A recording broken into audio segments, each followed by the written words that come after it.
ভেনেজুয়েলাকে ঘিরে বিশ্ব রাজনীতিতে তৈরি হয়েছে এক নতুন উত্তেজনা।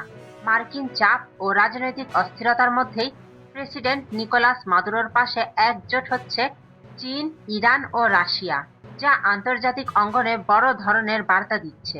যুক্তরাষ্ট্র যেখানে মাদুরো সরকারকে দুর্বল করার চেষ্টা চালাচ্ছে, ঠিক সেই সময় এই তিন পরাশক্তি প্রকাশ্যে ভেনেজুয়েলার সার্বভৌমত্বের পক্ষে অবস্থান নিয়েছে।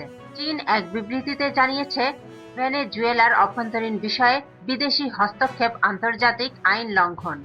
দেশটি মাদুরো সরকারের বৈধতাকে স্বীকৃতি দেয় এবং রাজনৈতিক সমাধানের পক্ষে। অন্যদিকে রাশিয়া আরো কড়া ভাষায় যুক্তরাষ্ট্রের সমালোচনা করেছে। মস্কো বলেছে, সামরিক বা রাজনৈতিক চাপ দিয়ে সরকার পরিবর্তনের চেষ্টা বিশ্ব ব্যবস্থার জন্য হুমকি। ইরানও একই সুরে কথা বলেছে। তেহরানের মতে, ভেনেজুয়েলায় যা হচ্ছে তা যুক্তরাষ্ট্রের পুরনো রেজিম চেঞ্জ নীতিরই আরেকটি উদাহরণ।